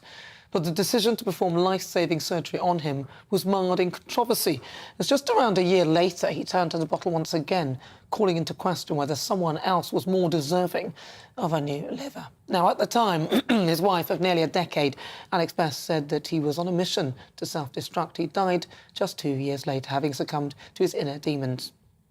So it is time for difficult conversations. I'm joined now in the studio by former model and wife of George Best, Alex Best. Alex, thank you so much for coming in and joining me. It's such a pleasure to meet you in the flesh. I've seen so much of you on TV, and of course when you were with George, I saw a lot of you there as well. I mean, talk to me about how you actually met George. I met George when I was 22, and there's a 26-year age gap. I met him in Tramp, which I think he was in there all the time, so you were bound to meet him in there. And I met him one weekend, and that was it. I sat next to him, we got talking, and that was it from then on. It's love at first sight. Now, Alex, we're just going to sort out your mic for you because for some odd reason it's not quite working, but we will sort that out. But do stay with me because throughout the show we are going to be discussing. If you did see the hustings and the GB News hustings, you would have seen Liz Truss talking about policing, and you would have heard that her view of improving policing was, of course, to create a league table. So we'll be discussing that later on in the show, and we want to get your views on that and what your view was on the actual hustings itself. You can always get in touch with us at GB News or tweet me also at GB News or email gbviews@gbnews.uk. Now, if you just joined me, I'm Nana Akua. This is GB News. We're live on TV, online and on digital radio. I'm joined in the studio by a former model and wife of George Best, Alex Best, and we were discussing how she met him, and also we're going to find out more about what her life was like with him. Now, hopefully your mic is all sorted out. Are you back? Right, so we'll start again, because some people wouldn't have heard properly. No. You said you met George in Tramps, which is a nightclub that you knew he was going to be there, but were you planning? Well, he goes there all the time. And I was with a friend, and we just popped in there, and my friend knew George, and we sat at the table, and I sat next to him, and we started chatting, and it was went on from there, and yeah, we got married a year later. You got married a year later? Wow. Yeah. Oh, that's quite an incredible story, because in terms of meeting George, I mean, you know, what was he like? What as a person? Because I imagine he wasn't. Was he sober? You know, how was he? What state was he in? Well, when I met him, he was sober. But I mean, with George, he was the most lovable rogue. He had the most brightest, shiniest blue eyes. He was a cheeky chappy, and he had this amazing charisma. Apart from being, you know, even in his 40s, being extremely attractive. He was pretty good-looking, wasn't he? Good-looking man. Had a gift of the gab as well. Really? And a joker, and very, very funny. Now, when you were with him, though, because, you know, he must have seemed perfectly normal, were you aware that he had a bit of an issue with drinking, or did he have much of an issue at that time? Yes, but I didn't really think too much. I mean, I knew that he drank far too much, but I was totally taken with him, and he was always okay with the drink at that time. Yeah. Yeah, I suppose also I was young. I was 22. It was only later on that I started to think, well, there's a problem here, because it gradually got worse and worse and worse. Yeah, because as the years went by. Because I mean, at that time, was he already known for being a bit of a drinker? Because I know his football career pretty much ended partly because of that drinking, but was he still really known for being a big drinker at that time? I think so. I think after the football career stopped, I think he got bored. Yeah. And he didn't like to drink at home, but he liked to socialise and drink in pub, and he loved the pub atmosphere. You know, he'd get to the pub at 10 o'clock in the morning and spend all day there. And all of his friends were in the pub. And, you know, I kept thinking, well, you know, why didn't you play golf or something like that? But I think it was just pub culture, and it ran away with him. And did his personality change when he was drinking? Because some people get a bit aggressive and a bit arrogant and a bit...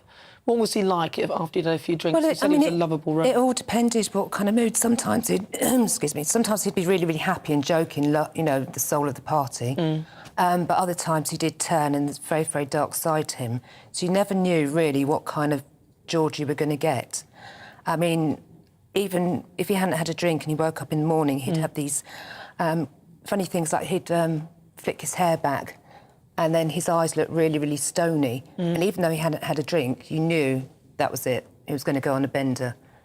Wow, that must... And these benders used to last sometimes weeks. Really? Now, was he like that before you actually got married, in terms of his progression as an alcoholism? Slightly, but as years went by, it just got worse and worse and worse. And then, of course, he had his liver problem. He turned yellow overnight, and he was admitted into hospital straight away. And he was in there for about 6 weeks. But it was difficult, and first of all, I mean, he was rolling in agony one evening, and I called an ambulance, and we got him to Chelsea and Westminster Hospital, and I actually hid his shoes, so he didn't do a runner. But he just discharged himself. So I kind of, I said to him, George, you know, I don't want to be a widow at the age of 23. So I arranged an appointment at the Cromer Hospital, which actually specialised in liver problems. And there was a lovely man, Professor Roger Williams, so we went to see him, and literally he whisked him in the hospital bed next door to his consulting room, and there he was for 6 weeks. And he got a new liver, didn't he? Well, not then. They kept him in, gave him pills, tried to let the liver recover, tried him on all different kinds of drugs. And then he discharged him, and he just was told he couldn't drink ever again. So he didn't, but he found it extremely, extremely hard. And then his liver condition wasn't getting any better. So it was made a decision that he should go on the transplant list. But he was on the NHS transplant list, and he did have to wait a good year for his liver. And he got that liver, but then after a while he started drinking again, and there was a lot of criticism that he was drinking, and perhaps somebody else should have got that liver. What was your view? My view was I couldn't believe that he'd actually started drinking again. I really couldn't. I was actually I was disgusted, to be honest. And he cried to me and he said, I just can't stop drinking. And I said, well, George, I can't tell you what to do and I can't stop you, but, you know, for goodness sake, don't do it in public. You know, I got to the point where I said, you know, if you want to drink, I'll bring you a drink to the house. And if that's what you do, if you want to kill yourself, then that's up to you. But don't do it in public because, you know, you've got to think of all the people that donate their organs to loved ones, and it is just a slamming the face for them. Now, in the end, obviously, you couldn't tolerate it anymore. No. What was the straw that broke the camel's back? I think it was, you know, I'd had quite a few bad times with George before, towards the end, when his liver gave up. And I'd seen him, we moved to Ireland, and I'd seen him in such a good spirit, you know, just being a lovely person, not drinking. We moved to Ireland, we decorated the house ourselves, and we went shopping, got all the knickknacks, so we had no furniture. And I saw the most beautiful George, and I had the great George with me every single day for a year.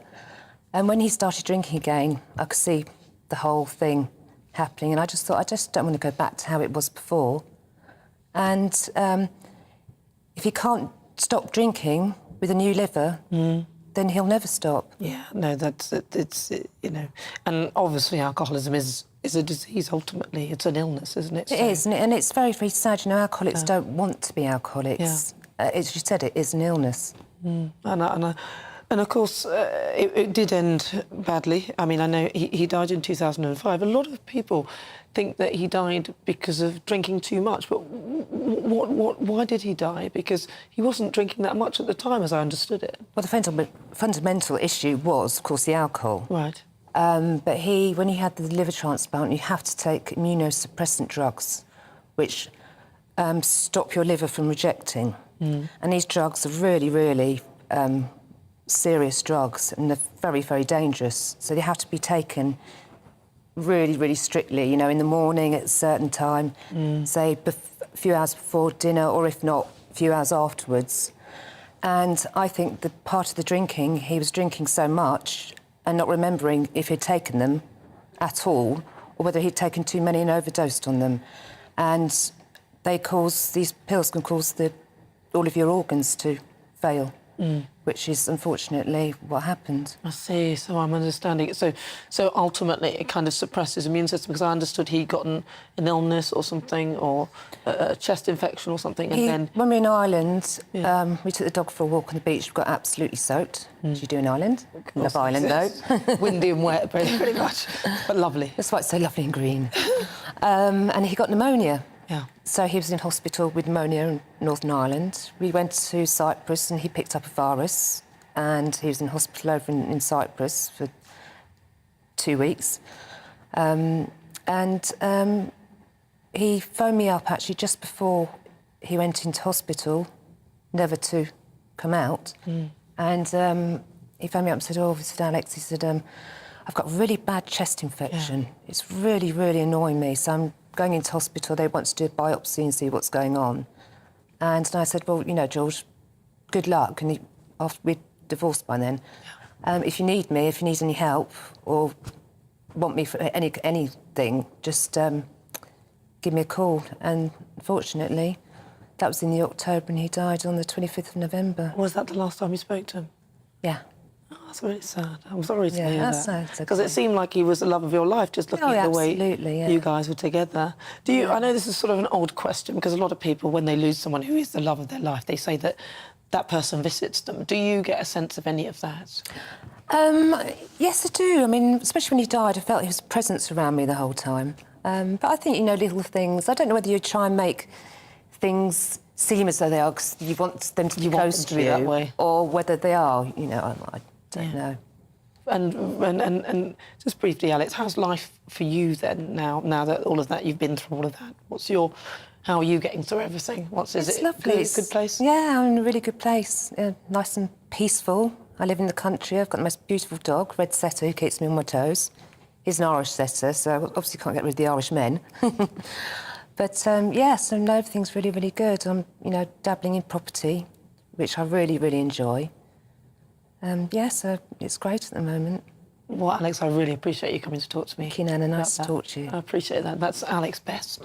She was married to the legend that is George Best. Listen, if you just joined me, thank you so much for joining me. Welcome on board. It's just coming up to 20 minutes after 5 o'clock. We are live on GB News. Coming up, it's time for our Great British Debate this hour. I'm asking, are league tables the best way to fight crime? Now, in last night's hustings, hosted exclusively by GB News in Manchester, and a fabulous job they did too. Alistair Stewart was fabulous, as was the brilliant Tom Harwood. But the two Tory leadership candidates clashed over how they plan to tackle crime. Front-runner Liz Truss wants to introduce a comparative policing league table. See, what I would do is have league tables that compare police forces and how they are performing, so they can really be held to account by the public. Well, a lot of people have praised the plan, but there have been critics as well. They said that league tables will be a disaster, which can lead to misreporting of crimes, poor practice, and ultimately failing the public. Well, that's on the way. Stay tuned. That's all after the weather. Looking ahead to this evening's weather, and the UK is looking largely dry in the south as showers fade, but further rain in the north. Let's take a look at the details. Any daytime showers across the southwest will quickly fade away this evening, leaving a dry end to the day with plenty of clear spells. It will be breezy though, especially along the coast. Showers also fading across the southeast, leaving a fine end to the day with plenty of late evening sunshine across the region. The showers, though, may well continue across Wales, with a band of heavier rain reaching the north of the country throughout the evening. This band of rain will also start spreading into the far north of the Midlands, with some gusty wind associated with it. Further south, it should be a largely dry end to the day. After a wet afternoon, northern parts of northern England will turn drier this evening, but across the south, the rain band will still be around with some heavy bursts of rain possible. Showers also across Scotland will tend to become confined to northern and western parts during the evening. Some of the showers will be heavy in places and accompanied by some gusty winds. A few showers may also continue across northern and western parts of Northern Ireland, but for most, it will be dry this evening with some late spells of sunshine. The rain band will sink a little further south overnight with a few showers elsewhere, especially in the northwest. And that is how the weather is shaping up.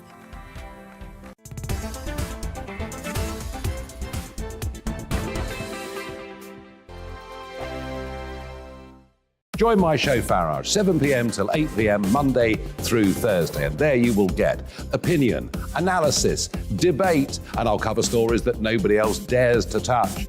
You've been cancelled. Join the club.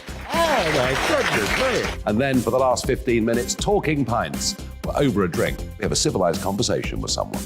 We very often disagree, but we do it in a grown-up way. Come and join me on Farage.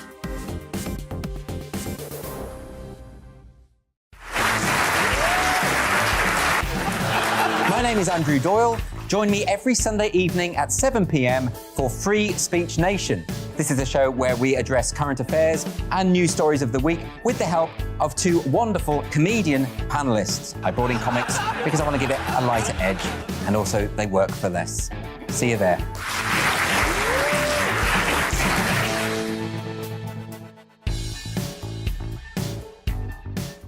Hi there, it's Stephen and Anne. At breakfast from 6 a.m, you'll always be caught up with everything you need to know, the latest headlines, opinions and debates. We'll bring you the good news and the bad, but most of all, we're here for you. Remember, send in your views and let us know what you would like us to talk about. That's because we're your news channel. And every morning at 6 a.m, it's breakfast on GB News. I'm Dan Wootton. Join me Monday to Thursday from 9 to 11 for the feistiest and most fun news debate on TV, where free speech reigns. I'll bring you a sharp take on the day's biggest stories, bombshell newsmaker interviews, and A-list guests. And I guarantee you, no spin, no bias, no censorship, and no reason to go to bed. That's Dan Wootton tonight, Monday to Thursdays from 9 on GB News.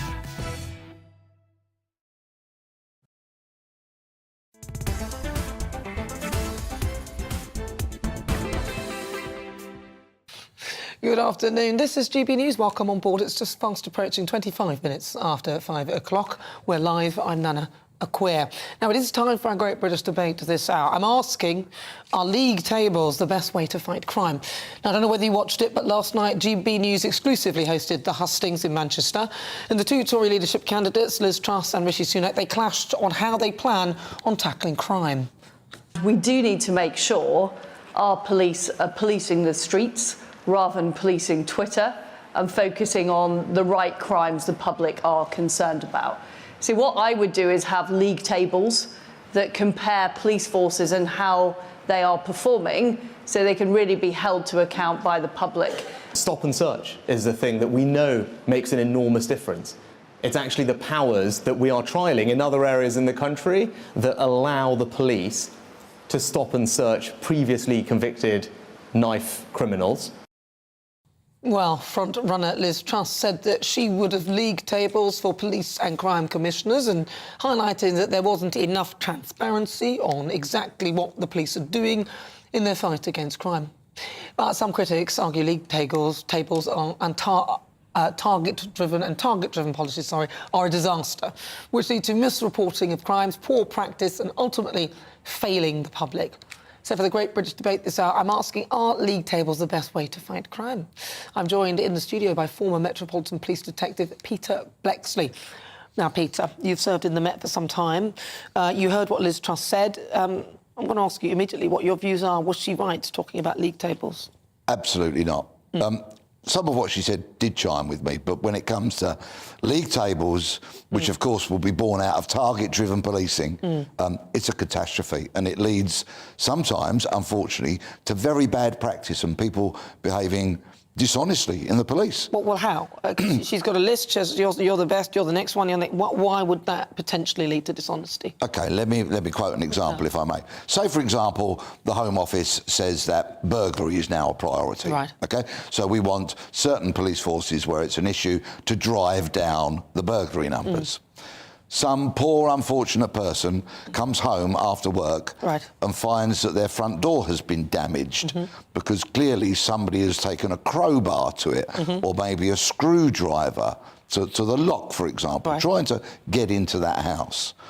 What will happen if there's a burglary initiative being conducted by that local police service? The reporting officer will say, or the supervising officer will say, well, actually, we can't prove that there was intent to get in the building and steal. So we will not classify that prising of the door with a crowbar as attempted burglary. We'll classify it as criminal damage. Well, you would know, I would know, the officer reporting would know that it was clearly an attempted burglary. But target-driven policing means that the whole thing could be misreported and put down as criminal damage. And that is the kind of thing that officers will do as they seek to climb the league tables. So they will try and prioritise the things that have possibly more chance of rising the profile of the force than the things that are actually happening. Yeah, and the minute... And they can reclassify things as well, so that they can drive one thing to another target and another to another. Well, yes, but when, of course, a police service focuses on one priority, what that actually means is that victims of other crimes miss out and lose out. And, of course, police thinking has got so jumbled up, so tangled in recent years about who should they have an allegiance to, what crimes should they focus on, that quite simply now public trust is plummeting along with confidence in the police, and they need to get back to the essential basic core principles of policing. The targets aren't like, I mean, I've looked at some certain league tables that we've got at the moment, and Suffolk are at the top, they're number 1, you've got Durham, you've got Gloucester, number 3, at the bottom you've got Greater Manchester. I mean, aren't they quite a good thing to give an idea and an overview of what is happening and which forces are performing well? But look at Suffolk, a largely rural police service with farms where they may be having the theft of plant and machinery, for example, as a concern. Compare Suffolk to Greater Manchester or the Metropolitan Police. It's like apples and pears. Can't compare them. They are very, very different. Their policing demands are different, and they actually are accountable to different populations. So this is why league tables can so often be skewed, can misrepresent what's actually going on the ground. Now, please don't think I'm against police accountability, because I'm not. Well, that's the bit that you like about what Liz was saying. Absolutely. I want, for example, those chief constables that have presided over the police services that are now in special measures, where's their punishment for that? Well, that's a very good point. But I tell you what, should we bring in Donna Jones? She is actually the Conservative. She's the Conservative Hampshire Police and Crime Commissioner. Donna, thank you for joining me as well. And you're actually at number 6 on this list, so that's good. I wonder, Donna, what is your view then? Because Liz Truss was saying league tables. Is this a good idea? Peter seems to think not so much. What do you think? Well, Nana, I've been on GB News with you many times and with colleagues, and I have repeated this on GB News over the last year. I'm not a fan of league tables. I quite agree with what's just been said, that actually you are comparing apples with pears. You know, when you've got complexities of places like Manchester, London, you know, Sheffield, Liverpool, some of our big cities, the volume of knife crimes, you couldn't possibly compare them to the likes of Suffolk, as we've just heard. If the Home Office want to bring in, and the Prime Minister, the new Prime Minister, if it is Liz Truss, if she wants to bring in league tables, she's also going to need to bring in targets, because, you know, you would have to be looking at the levels of crime in Manchester versus Suffolk and giving them a target to reduce that based on the existing level of crime they have there. You can't just simply, you know, compare the number of knife crimes or robberies of, you know, people under the age of 25 or people carrying knives in those two parts of the country, because they are vastly different.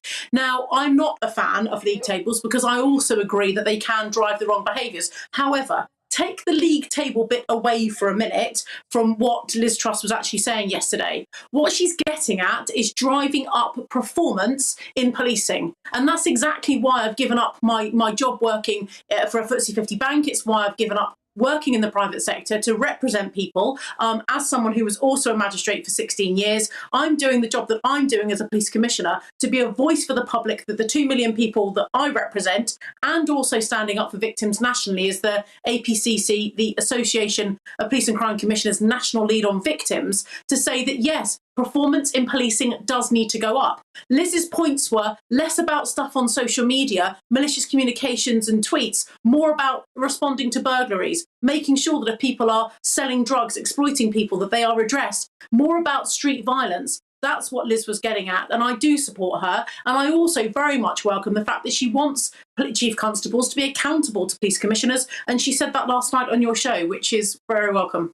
Well, Donna, thank you so much for talking to me. That's Donna Jones. She's the Conservative Hampshire Police and Crime Commissioner. Thank you very much. Still in the studio with me, of course, Peter Bleksley. You heard what she said. She's kind of in agreement with you. In fact, we did struggle to find people who kind of felt that they were a good idea. They liked the second part of what Liz Truss said, but not the first part. Final word to you. I wonder where the accountability for Donna as the Police and Crime Commissioner comes from. Who is she accountable? Because at the end of the day, I know the electorate will vote her in or vote her out, but if she were overseeing a force that went into special measures, surely they should be held to account like the Chief Constable. Well, Donna's still here. Should we ask her? Please do. Donna, is Donna still here? Because we could ask Donna. In terms of accountability, Peter's asked you a question. Yes, Donna, who are you accountable to, setting aside the electorate? If a Police and Crime Commissioner presides over a failing force, one that's put into special measures, what sort of sanction do you think would be appropriate, not only for the Chief Constable, but for the Police and Crime Commissioner? Yeah, I think that's a really good challenge, actually. And, you know, I'm accountable to the 2 million people ultimately that I represent. But actually, they only get a choice to have a say on that once every 4 years. That's my term of office. It's a long time. So I think the point you're making is a good one. Where forces have gone into special measures, if the Police and Crime Commissioner has been there for a long period of time, more than one term, I think they have got questions to answer as well. Absolutely. If for me, I've only been in position for 1 year. So if my force, Hampshire and the Isle of Wight Police or Hampshire Constabulary, was put into special measures now, I don't think it would be fair to hold all of that on me when I've been around for 14 months. But had I been around for 4, 6, 8 years, yeah, absolutely. I think the public got a right to say to me, what are you going to do about it, PCC? Because that's your job. Well done, a pretty good, nice, concise answer. That is Donna Jones. And thank you very much for your answer. Thank you very much. That's Donna Jones. So, Peter, are you happy with that answer, yes or no? Because we've got to move on to the news. Yes. Oh, that's good. Lovely. Lovely. Well, it's really good to see you, Peter. Peter Bleksley. There, he is the former Met officer. Thank you so much for your time. Thank you, Peter. Right, so what do you think? This is GB News. We're live on TV, online and on digital radio. I'm Nana Akua. On the way, we'll continue this debate, our Great British debate this hour. I'm asking, are league tables the best way to fight crime? You will hear the thoughts of my panel, broadcaster and columnist Lizzie Cundy, and also comedian Leo Kearse. But first, let's keep you up to date with the latest news headlines.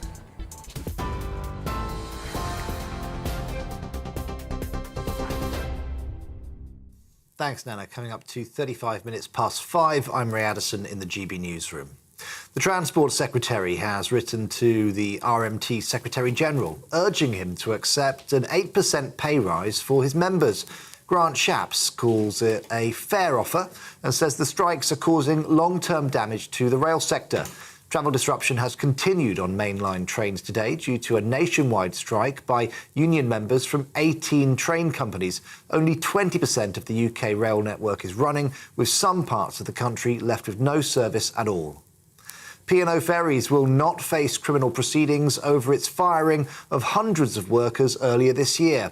The firm sparked a backlash after it sacked almost 800 staff without notice in March, replacing them with agency workers.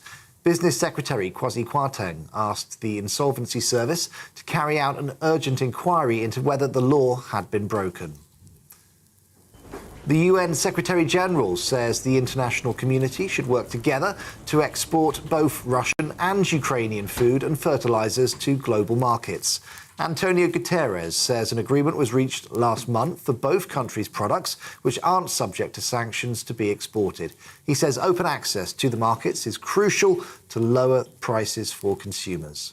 Former Levelling Up Minister Michael Gove has endorsed Rishi Sunak to become the next Prime Minister. Writing in The Times, he accused Foreign Secretary Liz Truss of taking a holiday from reality over her plans to cut taxes to ease the rising cost of living. The former Cabinet Minister also said he won't be returning to frontline politics.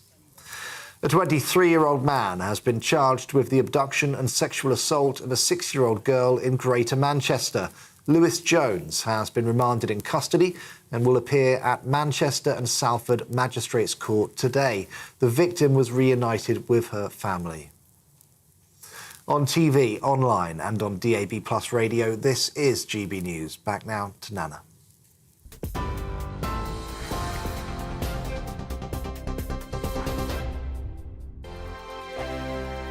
Join my show Farage, 7 p.m. till 8 p.m. Monday through Thursday. And there you will get opinion, analysis, debate, and I'll cover stories that nobody else dares to touch. You've been cancelled. Join the club. Oh my goodness me. And then for the last 15 minutes, talking pints. We're over a drink. We have a civilised conversation with someone. We very often disagree, but we do it in a grown-up way. Come and join me on Farage.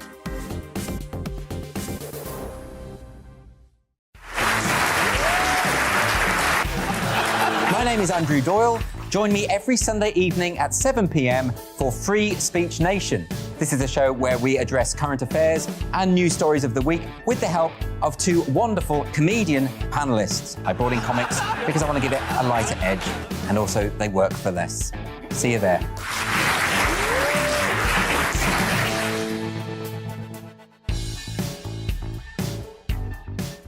Hi there, it's Stephen and Anne. At breakfast from 6 a.m, you'll always be caught up with everything you need to know, the latest headlines, opinions and debates. We'll bring you the good news and the bad, but most of all, we're here for you. Remember, send in your views and let us know what you would like us to talk about. That's because we're your news channel. And every morning at 6 a.m, it's breakfast on GB News. I'm Dan Wootton. Join me Monday to Thursday from 9 to 11 for the feistiest and most fun news debate on TV, where free speech reigns. I'll bring you a sharp take on the day's biggest stories, bombshell newsmaker interviews, and A-list guests. And I guarantee you, no spin, no bias, no censorship, and no reason to go to bed. That's Dan Wootton tonight, Monday to Thursdays from 9 on GB News.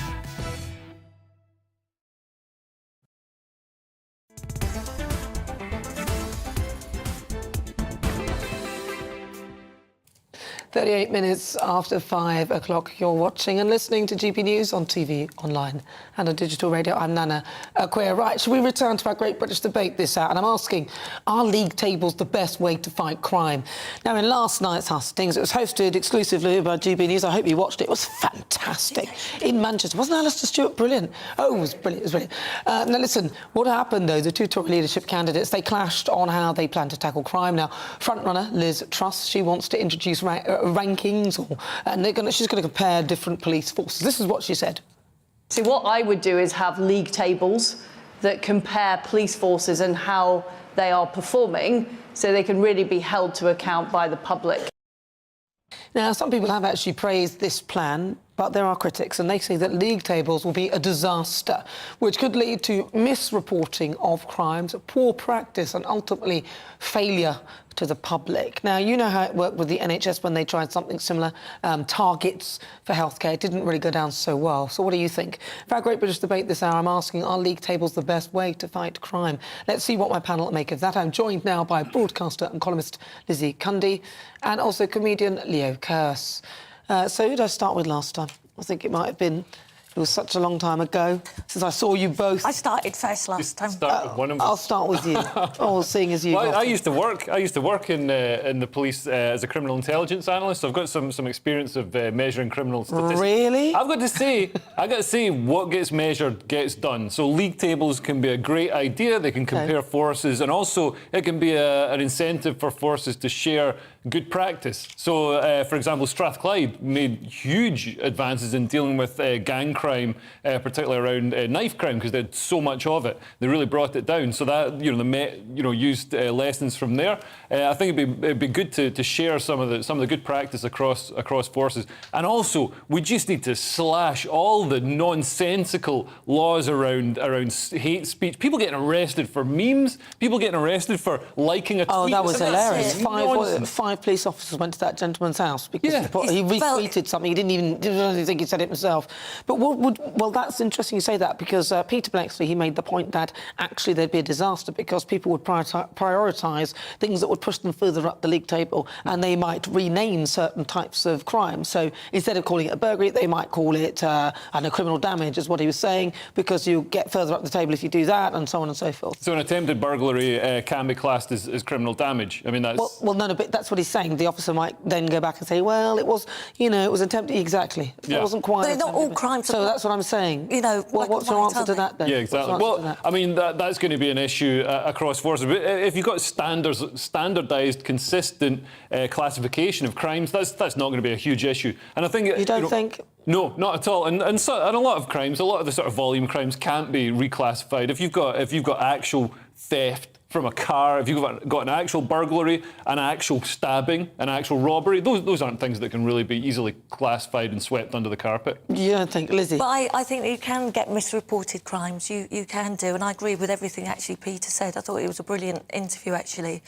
But the main thing is what we're talking about. The main thing is London is is lawless at the minute. I mean, the amount of crimes, 6 deaths in 4 days, was it? 6 murders? Yeah.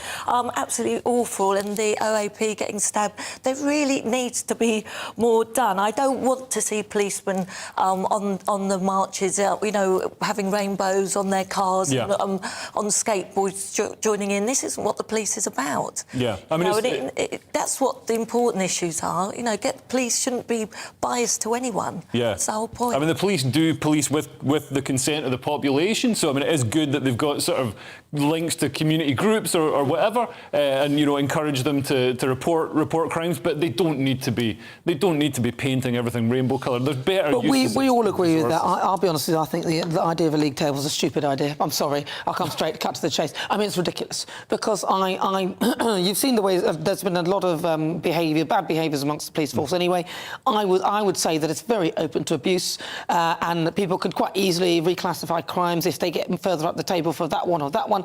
It would just be natural human nature for people to be tempted to do that, and I think it's easy to fudge it and then get complacent when you're at the top of that table. And I would be worried that those at the top would get more funds, which would then you're actually steering the funds to the wrong people, because it should be the people at the bottom. What would be the incentive for the people at the bottom? I mean, I'm not saying I think you're right. It's very easy for them to fudge it. I really do. I think with the league tables, it'd be fairly simple to be able to prove some sort of metric of efficient and effective spending. So you can show the output. So it's not completely outcome focused, because obviously if you're dealing, if you're in an area like Harringay that's got a lot of crime. No, but it is. And what about the argument you can't compare apples and pears? So with the current league table we've got Hampshire at number 6. You've got someone at wherever. But these police forces are dealing with totally different crimes. How could you even compare the two? Yeah. Yeah, and I think we're entering a period where there's going to be economic turmoil. So there's going to be poverty, increased poverty. So there could be more crime. So this is something that the police need to do. But all the more reason to get them away from policing tweets and back onto the streets. Well, I don't know why they're doing the that. police are just showing themselves as ineffective. I'm sorry.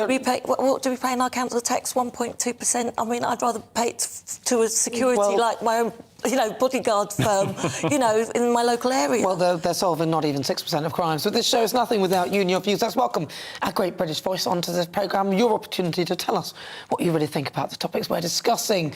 Right, where should we go? Oh, no. Hull. I should go to the most boring place. No, it's not. I'm teasing you. Dan, Brian, we're going to Hull. Let's go there. Rhymes with dull. Also rhymes with something good. What does it rhyme? Something... Alliterates with hell. Hell. Oh, alliterates with hell. No, that's not fair. Dan, what do you think about... Oh, no. Dan, it's good to talk to you. What do you think about this then? League tables, are they the way forward? The question is so simple. I noticed on Twitter you had a vote on Twitter, and the majority of people said yes, that would be a great idea. But once you start breaking it down, after what Peter said and what Donna said, there's bits of everybody that's been debating that I agree with, and something that Peter said about, and what you've just said about, the police will alter crimes to make them further up the league table. And also it's like comparing apples and pears. You can't compare Suffolk with Greater Manchester, for instance. I agree with all that.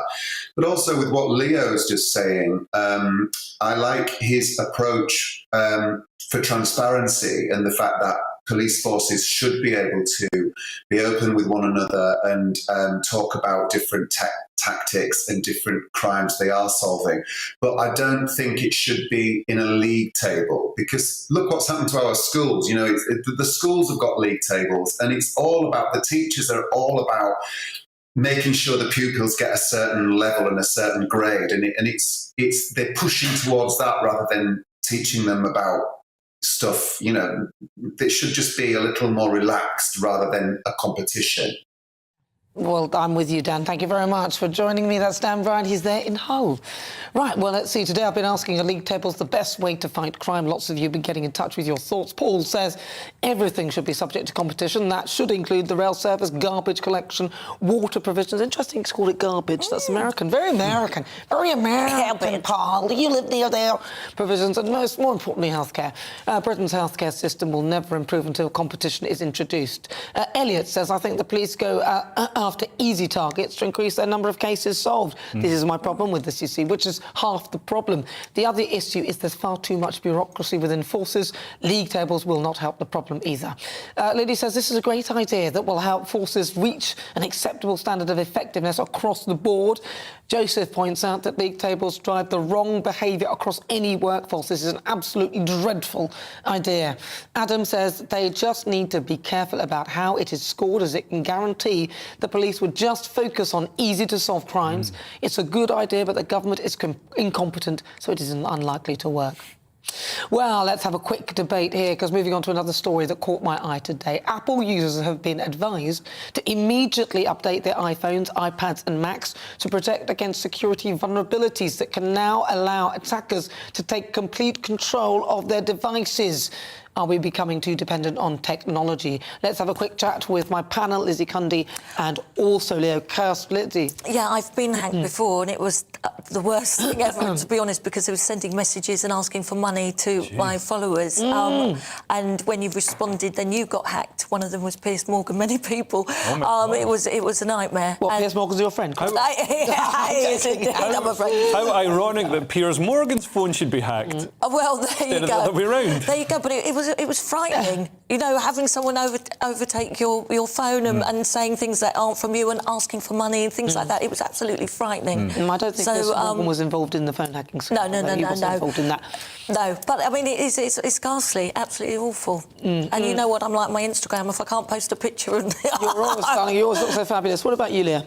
Yeah, no, this is pretty terrifying stuff. And also, you know, feel for people who are maybe a bit older and, you know, not as familiar with the technology, because it's easier for them to fall prey to hacking scams, and also, you know, harder for them to solve the problem once it's been identified. Oh, I don't know. We're all going to go to hell in a handcart anyway. So I'm going to update. Make sure you update your iPhone, basically. Right, it's time for our quick fire quiz. This is the part of the show where I test my panel on some of the other stories hitting the headlines, and I expect you to play along at home. So joining me today, broadcaster and columnist Lizzie Cundy. Lizzie, press your buzzer, please. And also joining me, comedian Leo Kirst. Press your buzzer. Now, don't forget, if you press your buzzers before I finish the question, you will be disqualified. Right, and also, please, as I said, play along at home. Right, let's begin. Here's question one. A man constructed the largest man cave in the UK, complete with a cinema, squash courts and bowling alley, but ran into trouble with the council over planning permission for the structure.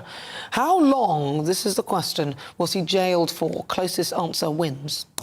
Lizzie. 6 months. 6 months? We covered this on Headliners, I think. Come on, hurry up. 8 months. 8 months. You're both wrong. It was 6 weeks. No, the millionaire has faced trouble in the past for expanding his property, building a bowling alley, cinema, casino, a bar, a squash court. Looks like a jail if you're watching on the screen. Yeah. He was given 2 years, or maybe that is the jail, to demolish his man cave, but after refusing was found in contempt of court. So I'm going to ask you, Leo, first. Have you ever had a man cave? No, I mean, in London, I can barely afford a living room. Yeah. What about you, you, Lizzie? No, do you know a man who had a man cave? I do know people that have got man caves, and they're great fun. I'd love to be in there the whole time. They've got, snooker table, big TV, watch the football, big fridge with loads of cold beers. My sort of place to be. Yeah, man's cave. There should be a woman cave as well, but a lot of people think that's the kitchen. Wrong. Right, question 2. Which country's Prime Minister has been criticised this week after footage emerged of them partying on a night out? Well, I haven't finished. She gets docked a point. I'm afraid. Nobody's got any points. Cancel. Is it A, Sweden, is it B, Finland, or is it C, Denmark? Leo? It's Finland, B. Finland, B. And what were you going to say? B. OK. I know it's B. Well, you're right, it's B, Leo. So 1.2, nothing to Lizzie so far. Finnish Prime Minister Sanna Marin has faced backlash after footage has emerged of her dancing and drinking with friends. Last time I saw, there's nothing wrong with that. Do you think this behaviour is appropriate for a world leader? What do you think? Gosh, well, I think they're allowed to have a good time now and then, aren't they? I mean, No. she had a weekend or a night off work. Well, you need to relax. If you're all stressed and working all the time, you're not going to help anyone. She's not allowed to have a nice time. And also, I saw the video. I think the real issue is some of the people in that video looked like they were on drugs. Well, she did do a drug test as well, hasn't she? So she Yeah, well, a lot of the people in that video looked like they'd fail the drug test if they did it. It looked like a party, a house party in Dumfries in 1994. She said no one was on drugs and she bravely took a drug So test. she's not allowed to have any fun? Just if because you're people have fun, a it looks like world they're on leader. drugs. No, she's a You world sound leader. like Nicola Sturgeon. Yeah. Fun. In other, she should find fun in efficiently running the country. You should have a fun night out with Nicola Sturgeon. I think you both like get the on fun really well. police, I'd love to spoiling see it. that. Right, question 3. Which famous celeb caused an uproar on Twitter after joking about purchasing struggling Man United? Is it A, Elon Musk? Is it B, Jeff Bezos? Or C, Richard? I hadn't finished. I knew I was going to get them with that. But I'll let you off, Richard Branson. Who do you say? I think it was you, Lizzie. A. She says A, Elon Musk. Let's see if she's right. Yes, of course, it was Elon Musk. The SpaceX billionaire joked about purchasing the club on Twitter for 800,000 likes. Do you think more high-profile celebs should be involved in the football market? I've got to start with the first ever wag in the world. You, Lizzie.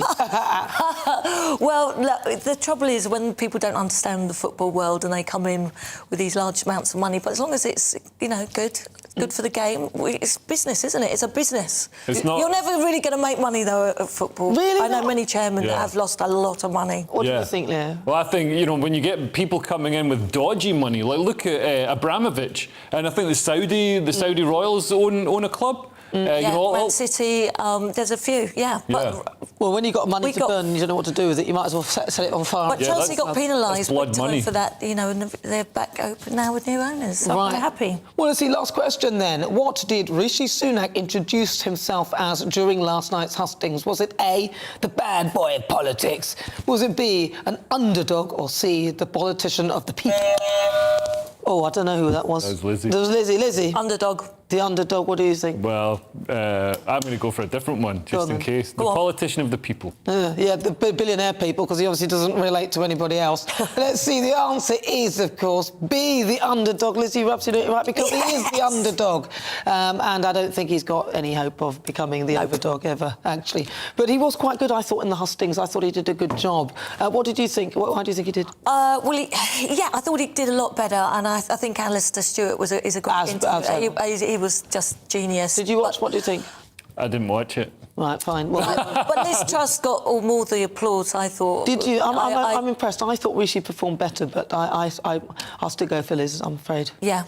On a I think policy. the audience like Liz more than him. Yeah. Well, in his introductory video at last night's hustings hosted by GBNews, Rishi Sunak was featured holding a bazooka while a voiceover stated that Britain loves an underdog.